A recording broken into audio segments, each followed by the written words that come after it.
Values, determination, making a dream come true.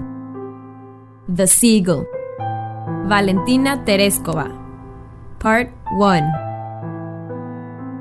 In a tiny village in western Russia, a small girl lay dreaming. In the darkness of the one-room cottage, she could hear the soft breathing of her mother and father as they slept. But Valentina's dreams were what kept her awake.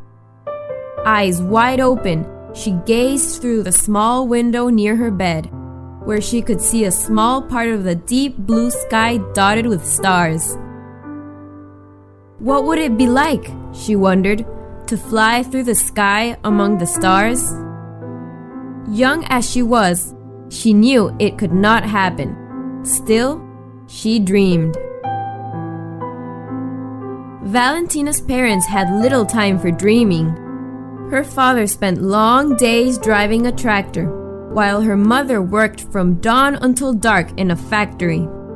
Valentina went with other village children to be cared for by the babas, the grandmothers who watched the children while their parents were at work. Valentina had fun playing with the other children, but she wanted to go to school to learn to read and write.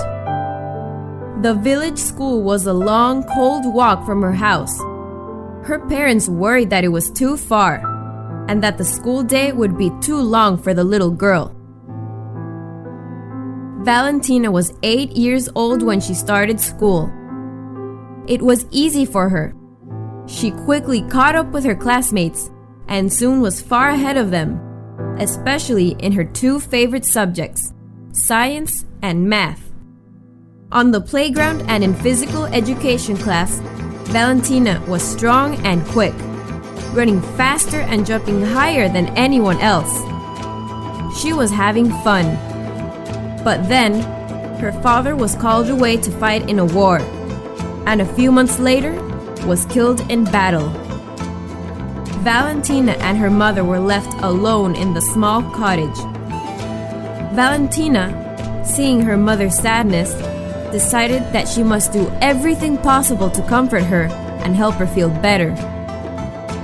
She hurried home from school each day to light a fire and fix dinner for her mother, who she knew would be tired and hungry after her long day at the factory. There wasn't much to eat, and it was very cold. It was hard to find the money for warm clothes and firewood. By the time Valentina was 15, she had made a tough decision. She would leave school and go to work in the same factory as her mother. That way, the two of them could have a more comfortable life.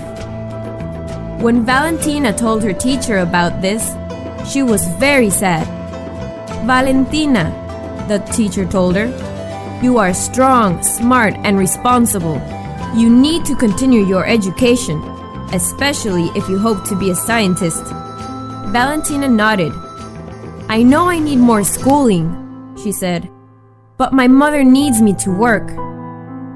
The teacher thought for a few moments, then she said, "Valentina, I have an idea. Maybe you can do both." She told Valentina about a school she knew that would send lessons to Valentina to complete at home and return.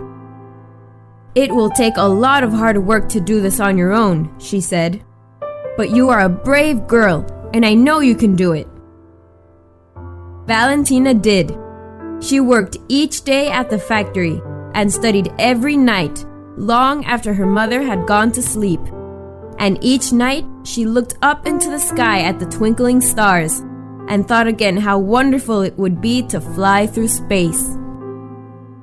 At the factory, Valentina made friends with other girls her age.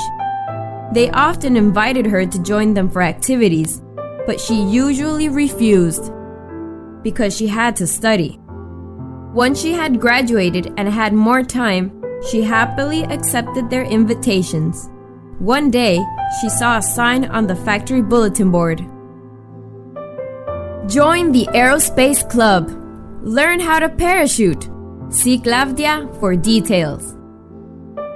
Valentina was excited. She hurried to find Claudia, who gave her directions to the club meeting. Within the first month, Valentina had flown for the first time in an airplane. What a thrill! Then, she learned how to carefully pack a parachute and how to put on the harness and pull the cord. She watched as club members took turns jumping out of the plane. When it was finally her turn, Valentina was breathless with excitement. Claudia said, "Don't be afraid, Valentina." But Valentina just laughed. "I've been dreaming of this all my life," she told her friend, and stepped out into the sky.